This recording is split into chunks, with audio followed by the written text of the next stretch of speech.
Friends, మీరు ఎప్పుడైనా లావుగా ఉండే పులిని చూసారా? అది ఎంత లావుగా ఉంది అంటే దానివల్ల అది సరిగ్గా నడవలేకపోతుంది కూడా. మీరు ఎప్పుడైనా ఇలా లావుగా ఉన్న పిల్లిని చూసారా? ఇది తిని ఎంత బద్ధకంగా తయారైంది అంటే ఇది కూర్చున్న ప్లేస్ నుంచి కదలాలని కూడా అనుకోవటం లేదు. మీరు ఎప్పుడైనా లావుగా ఉండే ఉడతను చూసారా? బహుశా మీరు అలాంటివి ఎప్పుడు చూసి ఉండరు, ఎందుకంటే వీటిని ఎప్పుడు మనం సన్నగానే చూస్తాము. ఒకవేళ మనం ఇవి లావుగా ఉండడం గనక చూస్తే ఏదో ఒక బొమ్మలాగా అనిపిస్తాయి. ఈ రోజు ఈ వీడియోలో నేను మీకు ప్రపంచంలోని 10 అత్యంత లావైన జంతువులను చూపిస్తాను. ఈ వీడియో నిజంగా చాలా ఇంట్రెస్టింగ్ గా ఫన్నీగా ఉంటుంది. సో వీడియోని ఎక్కడ స్కిప్ చేయకుండా లాస్ట్ వరకు చూడండి. అండ్ అలానే ఈ వీడియో కనుక మీకు నచ్చితే ఖచ్చితంగా లైక్ చేసి మీ ఫ్రెండ్స్ కి తప్పకుండా షేర్ చేయండి. అండ్ మీకు ఏ జంతువు అంటే బాగా ఇష్టమో కామెంట్ చేసి చెప్పండి. మంకీ, కోతులు చాలా మటుకు అల్లరిగా మరియు అన్నిటినీ పాడు చేస్తూ కనబడతాయి. అవి సన్నగా ఉంటాయని మనందరికీ తెలుసు. కానీ మీరు ఇప్పుడు ఎటువంటి కోతిని చూస్తున్నారు అంటే అది బాగా తిని ఎంత లావుగా తయారైంది అంటే దానివల్ల అది కూర్చున్న ప్లేస్ నుంచి కదలాలని కూడా అది అనుకోవటం లేదు. థాయిలాండ్ లోని ఒక జూలో ఉన్న ఈ కోతి టూరిస్టులు తెచ్చుకున్న ఫుడ్ ని లాక్కొని తినేసేది. ఈ కోతికి fast food, chips, cool drinks ఇవన్నీ తినడం అంటే ఎంతో ఇష్టం. వీటి కారణంగా దీని వెయిట్ మిగిలిన కోతులతో పోలిస్తే 3 రెట్లు పెరిగిపోయింది. ఇది ఎంత లావుగా తయారైంది అంటే దీని కడుపు నేలకు తాకుతుంది. వెయిట్ ఎక్కువగా ఉండటం వల్ల ఈ కోతికి డయాబెటీస్ ఇంకా గుండెకి సంబంధించిన వ్యాధులు వచ్చే ప్రమాదం కూడా ఉంది. అందువల్ల ఈ ప్రమాదాలను దృష్టిలో ఉంచుకుని థాయిలాండ్ లోని కోతులను చూసుకునే ఒక సంస్థ ఈ కోతిని దత్తత తీసుకుంది.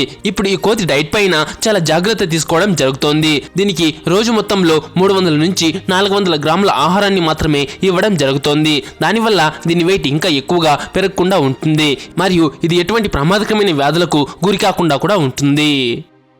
టైగర్, పులి ఒక వేటాడే జంతువు అన్న విషయం మనందరికీ తెలుసు. పులిని చూస్తూనే మన బాడీలో ఒకలాంటి వణుకు పుడుతుంది. కానీ ఈ రోజు మీరు ఒక ఎటువంటి పులిని చూడబోతున్నారు అంటే దాన్ని చూసి మీరు అస్సలు భయపడరు. అలానే ఈ పులిని చూస్తే ఎంతో ఎక్కువగా కాటన్ ని ఫిల్ చేసిన ఒక మెత్తటి బొమ్మలాగా అనిపిస్తుంది. నార్మల్ గా పులుల యొక్క వెయిట్ దాదాపుగా 300 కిలోల వరకు ఉంటుంది. అదే ఈ జూలోని పులుల వెయిట్ 470 కిలోల దరిదాపుల్లో ఉంది. ఇవి చైనాలోని ఒక జూలో ఉన్న సైబీరియన్ టైగర్స్. ఇవి ఇక్కడ కడుపు నింపుకోవడం కోసం వేట వెనుక పరిగెత్తాల్సిన అవసరం లేదు. వీటికి ఒక చోటు కూర్చుని ఉంటే చాలు, ఆహారం దొరుకుతుంది. దీని కారణంగా ఇవి బాగా తిని లావుగా తయారయ్యాయి. ఇప్పుడు ఈ పులుల వెయిట్ ఎంత ఎక్కువగా మారింది అంటే ఇవి సరిగ్గా నడవను కూడా నడవలేకపోతున్నాయి. అందువల్ల వీటి ఫిట్నెస్ ని దృష్టిలో ఉంచుకుని జూ కీపర్స్ డ్రోన్ సెల్ఫ్ తో వీటికి ఎక్సర్సైజ్ లాంటివి చేస్తున్నారు. దానివల్ల ఇవి పరిగెత్తి వీటి వెయిట్ ని తగ్గించుకోగలుగుతున్నాయి.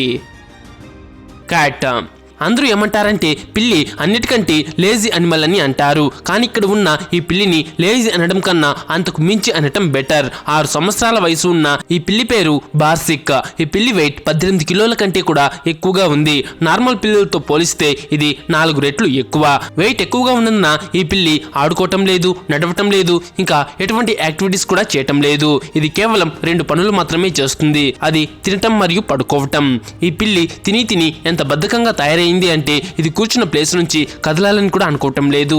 అయితే న్యూయార్క్ లోని ఒక ఆర్గనైజేషన్ ఈ పిల్లిని దత్తత తీసుకుంది. ఇక దాని బాగోగులు చూసుకుంటోంది. దానితో పాటు దీని ఆహారం విషయంలో కూడా జాగ్రత్త తీసుకుంటోంది. దానివల్ల ఇది దాని వెయిట్ ని తగ్గించుకోగలుగుతుంది. ఇక మిగిలిన పిల్లుల్లాగా సన్నగా మారగలుగుతుంది. కానీ ఏది ఏమైనా లావుగా ఉన్నందున ఈ పిల్లి చాలా క్యూట్ గా కనబడుతోంది.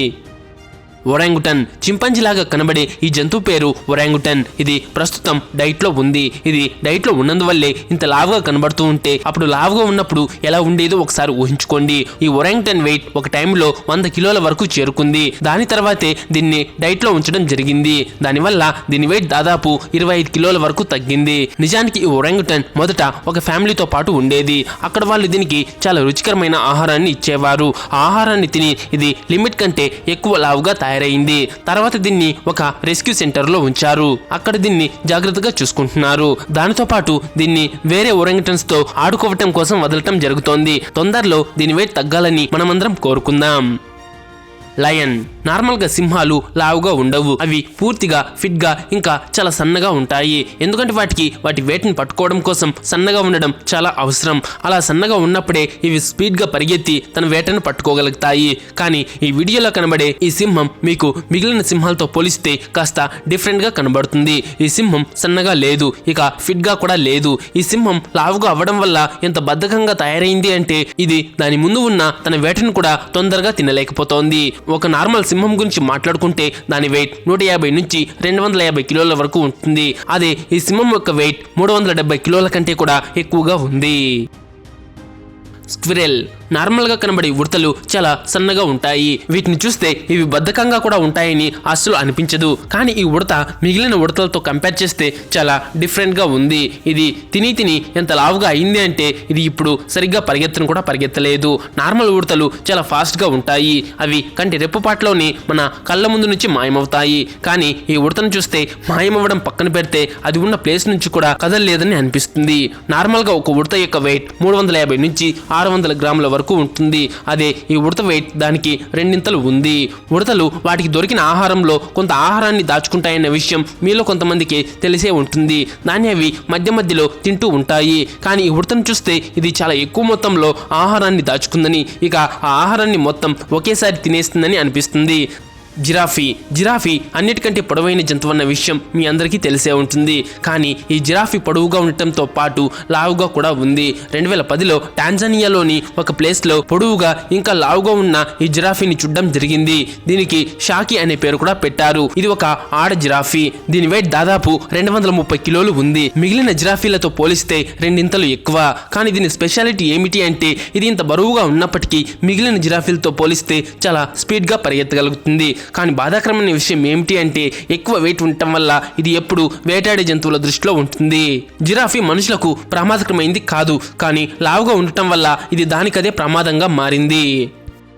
పెగ్ తైవాన్లో పందులకు సంబంధించి ఒక కాంపిటీషన్ జరుగుతుంది. అక్కడ పందుల వెయిట్ని చూసి వాటికి ప్రైజ్ ఇవ్వడం జరుగుతుంది. ఏ పంది అయితే అన్నిటికంటే లావుగా ఇంకా ఎక్కువ వెయిట్ని కలిగి ఉంటుందో దానికే ఫస్ట్ ప్రైజ్ ఇస్తారు. ఈ ప్రైజ్ వాల్యూ కూడా చాలా ఎక్కువగా ఉంటుంది. ఈ కాంపిటీషన్లో చాలా మంది పార్టిసిపేట్ చేస్తారు. ఇక ఈ కాంపిటీషన్లో ఫస్ట్ ప్రైజ్ గెలుచుకోవడం కోసం వాళ్ళ పందులకు ఒక నార్మల్ పందితో పోలిస్తే 10 రెట్లు ఎక్కువ ఆహారాన్ని తినిపిస్తారు. నార్మల్గా ఉండే ఒక పంది వెయిట్ 125 నుంచి 136 కిలోల వరకు ఉంటుంది. అదే ఈ కాంపిటీషన్ లో పాల్గొనే ఈ పందుల వెయిట్ దాదాపుగా 900 కిలోల వరకు ఉంటుంది. కానీ ఒక ఆశ్చర్యం కలిగించే విషయం ఏమిటి అంటే ఈ కాంపిటీషన్ లో గెలిచిన తర్వాత ఆ పందిని చంపి దాని మాంసాన్ని మార్కెట్లో అమ్మేస్తారు. ప్రజలు ఆ మాంసాన్ని కొనుక్కొని తింటారు. అలా ఫస్ట్ ప్రైజ్ గెలిచిన ఈ భారీ పందిని చూడండి. డాగ్ ఇది ఒక సాసేజ్ బ్రీడ్ డాగ్. ఇవి నార్మల్గా కూడా చిన్నగా ఇంకా చాలా సన్నగా ఉంటాయి. కానీ స్పెషల్గా లావుగా కనబడే ఈ డాగ్ ఎంత లావుగా ఉంది అంటే ఇది ఒక్కొక్కసారి సరిగ్గా నడవను కూడా నడవలేదు. నార్మల్గా ఈ జాతికి చెందిన కుక్కల వెయిట్ 7 నుంచి 10 కిలోల వరకు ఉంటుంది. అదే ఈ డాగ్ యొక్క వెయిట్ 34 కిలోల వరకు చేరుకుంది. దానివల్ల ఇది సరిగ్గా నడవలేకపోతోంది. అందువల్ల దీని ఓనర్ దీన్ని డైట్లో ఉంచాడు. ఇక ఎక్సర్సైజ్ లాంటివి కూడా చేయిస్తున్నాడు. దానివల్ల దీని వెయిట్ దాదాపుగా 10 కిలోల వరకు తగ్గింది. ఇప్పుడు ఈ కుక్క కాస్త సరిగ్గా నడవగలుగుతోంది, ఇక ఆడుకోగలుగుతుంది కూడా. క్రొకడైల్ మొసలను మనం ఎప్పుడు స్పీడ్గా నీటిలో ఈదుతూ ఉండడమే చూసాము. అలానే సన్నగా కూడా ఉంటుంది. కానీ ఇది ఒక ఎటువంటి మొసలి అంటే ఇది చాలా ఎక్కువ బరువును కలిగి ఉంది. దీన్ని ప్రపంచంలోని అత్యంత లావైన మొసలి అన్న తప్పేమీ లేదు. ఈ మొసలి ఇండోనేషియాలోని ఒక ఫ్యామిలీతో పాటు గత 20 సంవత్సరాల నుంచి ఉంటుంది. ఇది రోజుకు 200 కిలోల చేపలను తింటుంది. ఒకే ప్లేస్లో ఉండటం వల్ల ఇది ఎంత లావైపోయింది అంటే ఇది సరిగ్గా నడవను కూడా నడవలేకపోతోంది. నార్మల్గా మొసళ్ళు చాలా పెద్ద పెద్ద చెరువుల్లో ఉంటాయి, ఇక ఎప్పుడు కూడా ఈదుతూ ఉంటాయి. కానీ పాపం ఇక్కడ ఈ మొసలి చాలా చిన్న ప్లేస్ లో ఉంటుంది. ఈ జంతువులన్నింటినీ చూసిన తర్వాత ఒక విషయం మాత్రం చాలా క్లియర్గా అర్థమవుతోంది. అదేంటంటే ఆహారం తినాలి కానీ లావుగా తయారయ్యి మనం కూర్చున్న ప్లేస్ నుండి కూడా కదలడానికి కష్టమయ్యేంత మనం చేసుకోగలిగే పనులను కూడా మన వెయిట్ వల్ల చేసుకోలేనంత తినకూడదు. సో చూసారు కదా ఫ్రెండ్స్, ఈ వీడియో మీకు నచ్చుంటే ఒక లైక్ చేసి మీ ఫ్రెండ్స్కి కూడా షేర్ చేయండి. అండ్ అలానే ఇప్పటి వరకు మీరు మన ఛానల్ను సబ్స్క్రైబ్ చేసుకోకపోయింటే ఇప్పుడే సబ్స్క్రైబ్ చేసుకునేసి పక్కన వచ్చే బెల్ ఐకాన్ కూడా ఈ విధంగా యాక్టివ్ చేసుకోండి.